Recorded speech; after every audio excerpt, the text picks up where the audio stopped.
مرگ بر اسرائیل، مرگ بر امریکہ. یہ آج رمضان کا آخری جمعہ ہے. اس رمضان کے آخری جمعہ کو جو ہے امام راحل نے یعنی امام خمینی نے ایک اعلان کیا تھا کہ اس کو یوم قدس کی طرح منایا جائے. یوم قدس کیا ہے؟ قدس یعنی بیت المقدس. بیت المقدس کیا ہے؟ بیت المقدس کی اہمیت کیا ہے کہ وہ ہمارا پہلا قبلہ تھا. ہمارا قبلہ ہے، تھا نہیں ہے، ہمارا پہلا قبلہ ہے. جہاں رسول خدا نماز جس طریقے سے ہم ادھر یہاں پڑھتے ہیں، پہلے قبلے اس قبلے کی طرف پڑھتے تھے. اور دوسری بات یہ ہے کہ جب رسول خدا معراج کو گئے ہیں تو وہ پہلے وہاں سے بیت المقدس گئے ہیں. تو اسلام میں بیت المقدس کی کافی اہمیت ہے. جہاں فلسطین بستے ہیں اور فلسطینیوں کی زمین ہے، لیکن آج اس فلسطین کی زمین کو قبضہ کیا ہے اسرائیل نے. اور پہلے صرف 5% اسرائیل وہاں پر بستے تھے، آج انہوں نے 70 سے 80% پوری زمین بھی لی ہے. صرف غازہ پٹی بچی ہے. انہوں نے آپ نے دیکھا کہ انہی سالوں میں کتنے قتل کیے، 70,000 لوگوں کو قتل کیا اور بچوں کو قتل کیا. تو یہ کیوں ہوا؟ کیونکہ وہ پوری زمین وہاں کی لینا چاہتے ہیں، اپنے قبضے میں لینا چاہتے ہیں. یہ کیوں اتنی اہمیت رکھتی ہے زمین؟ یہ انبیاؤں کی زمین ہے، یہ زرخیز زمین ہے. تو یہاں پر اس کا اہمیت کیا ہے؟ ان کو ہم نے بنی اسرائیل کے جو ہم نے سورے وغیرہ پڑھے، ہم نے دیکھا ہے کہ یہ لوگ کتنے سخت دل ہیں اور کتنے نافرمان لوگ ہیں. اللہ نے ان کو سزا دی تھی کہ ان کو کہیں بھی زمین نہیں ہے. یہ جہاں بھی جاتے تھے فساد، جہاں بھی جاتے ہیں فساد. ان کو کئی مرتبہ اللہ نے سزائیں دی، ان کے اوپر حکمران مسلط کیے. پھر یہ دنیا میں پھیلتے گئے اور جہاں بھی پھیلتے گئے یہ لوگ فساد کرتے رہے. اور سب سے بڑا فساد ان کا یہی تھا کہ لوگوں پر ظلم کرتے، لوگوں کو قتل کرتے، انبیاء کو قتل کرتے اور لوگوں کے مال ہڑپ کر جاتے. تو اب فلسطین میں کیا ہوا؟ فلسطین کی زمین کے متعلق کیا بات ہے؟ وہ یہ کہ جب یہ لوگ بکھر رہے ہیں کہ کوئی زمین نہیں تھی، کوئی دیش نہیں تھا. پھر اسرائیل کوئی دیش نہیں ہے. یہ اسرائیل جو ابھی نقشے میں آپ کو دکھ رہا ہے، اسرائیل، فلسطین نہیں دکھتا نقشے میں. آپ دیکھیے گوگل میپ میں دیکھیے، فلسطین نہیں دکھتا لیکن اسرائیل دکھتا ہے. تو یہ پہلے اسرائیل نہیں تھا، یہ صرف فلسطین تھا. اس میں 5% لوگ جو یہودی تھے وہ بستے تھے. لیکن ان لوگوں نے سوچا کہ ہم کو بھی ایک زمین حاصل کرنی چاہیے دنیا میں، کیونکہ ہمارے پاس کوئی زمین نہیں ہے. تو ان لوگوں نے اسی زمین کو چوز کیا جو زمین فلسطین کی زمین ہے. اب اس کو حاصل کیسا کرنا چاہیے؟ تو ان لوگوں کے جو بڑے ایلیٹ لوگ تھے ان لوگوں نے سوچا کہ اس کو کس طرح حاصل کیا جاتا ہے. سب سے زیادہ ضروری چیز، آپ بھی مانیں گے ہم بھی مانیں گے کہ کسی چیز کو حاصل کرنے کا ہے تو اس کو کیا لگے گا؟ پیسے کی ضرورت ہے. یہ چیز سمجھ گئے کون؟ ان کے جو ایک بلینر تھے، ان کا نام تھا میئر روتھشائلڈ. تو میئر آمشل روتھشائلڈ، پورا نام میئر آمشل روتھشائلڈ. یہ کب کی بات ہے؟ 1744 کی بات ہے. 1744 یعنی 300-400 سال ہو گئے شاید. 1700 1800 1900. تو یہ 300-400 سال پہلے کی بات کہ ان لوگوں نے سوچا کہ ہم بلینر تو ہیں لیکن یہ حاصل کرنے کے لیے ہم کو اتنا پیسہ چاہیے کہ ہم پوری دنیا میں ہمارے سے زیادہ پیسہ کسی کے پاس نہیں ہونا چاہیے، تب ہم حاصل کر سکتے ہیں. تو ان لوگوں نے جو چیز شروع کی وہ ہے سود پر پیسہ دینا. کیونکہ وہ سمجھ گئے کہ سود ہی ایک ایسی چیز ہے جس سے ہم پیسہ حاصل کر سکتے ہیں. تو ان لوگوں نے اپنا پیسہ سود پر دینا شروع کیا کنٹریز کو. کسی آپ کو اور ہم کو نہیں، بلکہ کسی دیش کو اگر پیسہ چاہیے تو اس کو سود پر دیتے تھے. اور یہ طے کرتے تھے کہ اس کنٹری کو پیسہ لگنا ہے تو وہاں پر کچھ فساد کرتے تھے اور ایک دیش سے دوسرے کو فساد کرتے تھے اور اس کو اس سے لڑاتے تھے. تو جب لڑنے کی نوبت آتی تو اس کو بھی آرمز اینڈ ایمونیشن کی ضرورت ہوتی تھی, اس کو بھی ہتھیار کی ضرورت ہوتی تھی, ہتھیار خریدنے کے لیے پیسے کی ضرورت ہوتی تھی. تو یہ لوگ اس کو بھی قرضہ دیتے تھے, اس کو بھی قرضہ دیتے تھے, یہاں سے بھی پیسہ حاصل کرتے تھے. یہ ورلڈ وار 1 کی بات کر رہا ہوں میں, ورلڈ وار 1. اس کے بعد کیا ہو گیا, جب ان کے پاس خوب پیسہ آ گیا تب انہوں نے برٹش گورنمنٹ کو, اب یہ کب کی بات ہے, جب فلسطین عثمانیہ حکومت کا حصہ تھا, فلسطین عثمانیہ حکومت کا ہوتا تھا, اوٹومن امپائر کہتے ہیں اس کو, تب کی بات ہے. تو یہ مسلمانی حکومت تھی. تو ان لوگوں نے برٹش کے ساتھ ایک معاہدہ کیا, اس کو بالفور ڈیکلریشن کہتے ہیں, بالفور ڈیکلریشن. تو انہوں نے کہا کہ ہم کو یہ زمین چاہیے, آپ کسی طرح ہم کو حاصل کر کے دیں تو ہم آپ کا شکر ادا کریں گے, اور آپ کو جو بھی لون چاہیے ہم آپ کو قرضہ اتنا دے دیں گے, یعنی ہمارے پاس پیسہ بہت ہے. تو وہاں کے جو برٹش کا میئر جو تھا وہ اس وقت فورن منسٹر, وہاں سے ان کو ایک خط دیا جاتا ہے کہ ہم آپ کی مدد کریں گے. اس کو کہتے ہیں بالفور ڈکلیریشن, بالفور ڈکلیریشن. تو یہ کب ہے, یہ اب 1700 کی بات ہے, 1748 کی بات ہے, ٹھیک ہے, تب کی بات ہے. یعنی نہیں, وہ جو انہوں نے بزنس شروع کیا 1700 کی, یہ 1917 کی بات ہے. 30 سال بعد انہوں نے اپنا جو وعدہ کیا تھا اس کو پورا کیا. انہوں نے کیا کیا, قبضہ کیا, فلسطین پر قبضہ کیا. برٹش لوگوں نے قبضہ کر کے ان کو یہ زمین اسرائیل کو دے دی.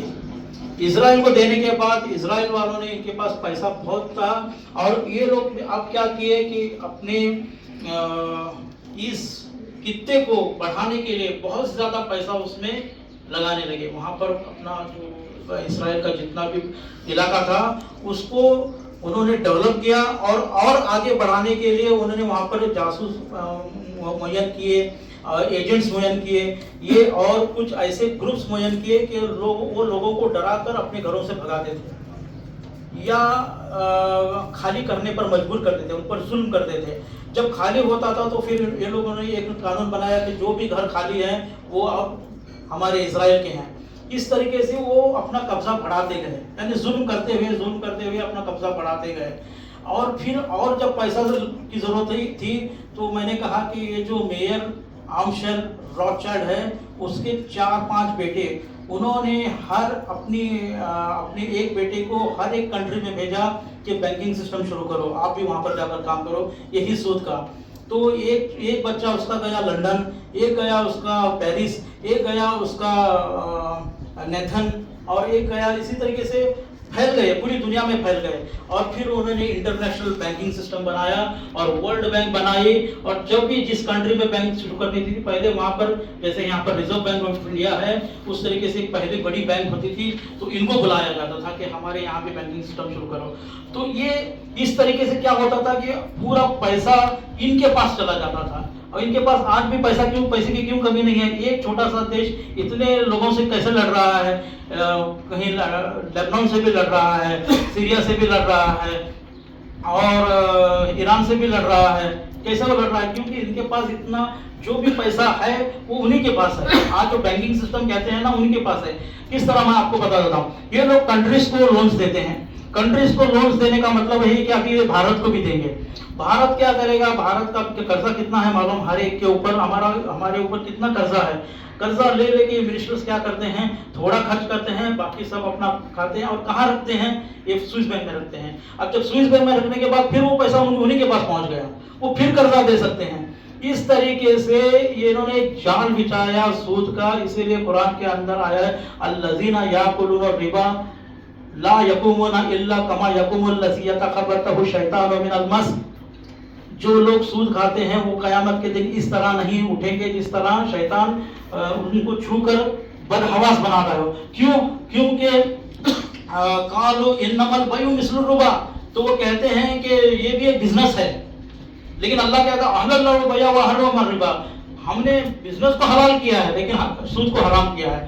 تو یہ انہوں نے دیکھا کہ یہاں سے کس طرح. تو یہ کہنے کا مطلب یہ ہے کہ آج جو بھی ظلم ہو رہا ہے بنی اسرائیل کے دوارا جو فلسطین میں، وہ سب پیسوں کے بیس پر ہو رہا ہے اور پیسہ ان کے پاس سود کے ذریعے آ رہا ہے.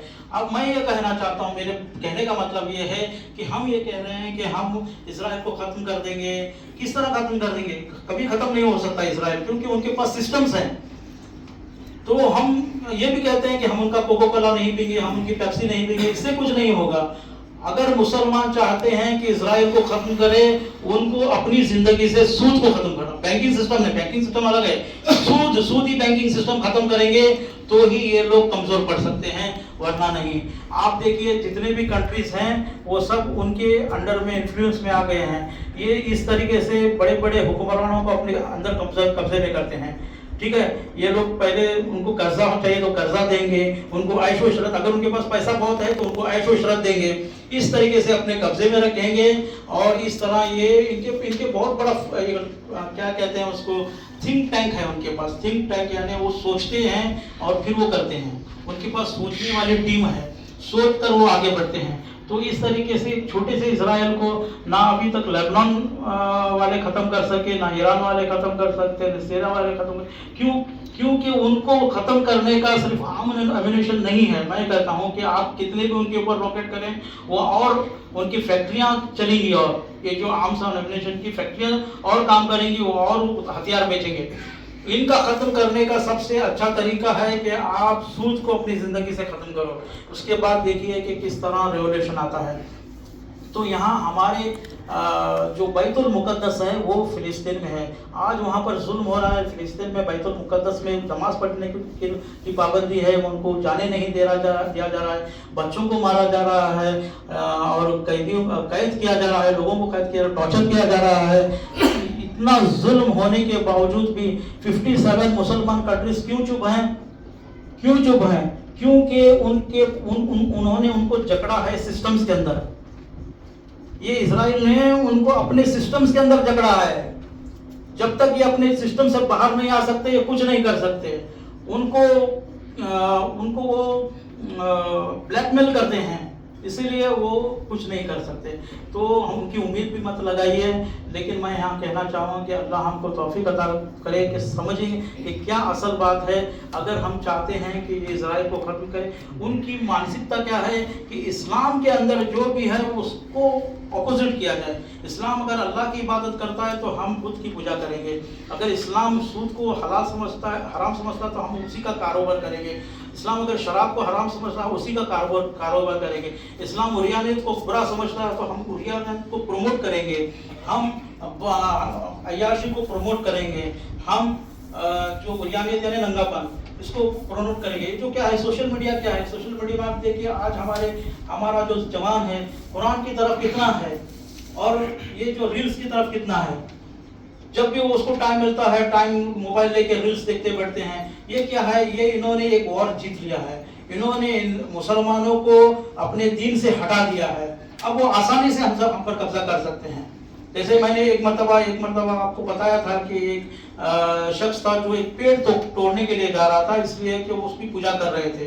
لیکن پہلی مرتبہ تو اس کے اوپر قابض آ گیا، لیکن دوسری مرتبہ نہیں آیا، کیونکہ اب وہ سکوں کے لیے آگے بڑھ رہا تھا. شیطان نے اس کو جھانسا دیا کہ اگر تو یہ پیڑ نہیں کاٹے گا تو تیرے تکیے کے نیچے ہر روز ایک سکہ ہوگا. اسی طریقے سے ہم بھی جو سسٹمز میں جکڑے ہوئے ہیں، تو اللہ سے دعا ہے کہ اے اللہ تو ہی ہم سب کو ہدایت عطا فرما، اور تو ہی ان دشمنان اسلام کو نیست و نابود فرما، اور تو ہی ان دشمنان نظام اسلامی کو نابود فرما. آمین. اور ہم سب کو توفیق عطا فرما کہ ہم یوں ہی حق کا ساتھ دیتے رہیں اور ظلم کے خلاف آواز اٹھاتے رہیں. کم سے کم ہم کچھ نہیں کر سکتے تو میں یہاں ہم کھڑے رہ کر اتنا بیان کرنے سے ان کا کچھ نہیں بگڑے گا. لیکن اگر ہم آگے کا سوچیں گے، اگر یہ میری بات لوگوں تک پہنچ رہی ہے، اگر ہم سوچیں گے اور اس سودی نظام کو ختم کرنے کی کوشش کریں گے، تو دیکھیے آپ وہ کمزور پڑ سکتے ہیں. ورنہ ورنہ آپ کتنا بھی ان کے اوپر اس طریقے سے نعرے کریں گے تو ان کو کچھ فرق پڑنے والا نہیں ہے. آج ہی میں نے ایک ویڈیو دیکھا کہ نیتن یاہو کہہ رہا ہے کہ میں زندہ ہوں اور ضروری ہے ایران کو ختم کرے. وہ کیا کہہ رہا ہے کہ ضروری ہے ایران کو ختم کرے. کیونکہ وہ کہہ رہا ہے کہ وہ سالوں سے 1979 جب سے وہ اسلامی ریولوشن آیا ہے تب سے مسجدوں میں ہمارے بارے میں مر پر امریکہ اور مر پر اسرائیل کہتے ہیں. ہم کو موت کی دعا دے رہے ہیں. تو یہ آج اس نے کہا ہے. تو کہنے کا مطلب ہے کہ یہ اس طرح کہنے سے بھی یہ لوگ مریں گے نہیں بلکہ ان کو مارنا ہے تو ان کو سسٹمز کو ختم کرنا ہوگا. ہمارے اسلامی سسٹمز میں بہت سی گنجائش ہے کہ ہم بغیر سود کا نظام بنا سکتے ہیں لیکن اس کو کرنے کے لیے انسانوں کے پاس حوصلہ ہونا چاہیے اور خلوص نیت ہونا چاہیے, صبر ہونا چاہیے, تقوی ہونا چاہیے اور جتنی بھی چیزیں رمضان ہم کو سکھا رہا ہے وہ سب کی ہونے کی ضرورت ہے. اور اس کے بعد ایثار کی بھی ضرورت ہے, قربانی کی بھی ضرورت ہے. اللہ سے دعا ہے کہ اللہ ہمیں اس یوم قدس کے دن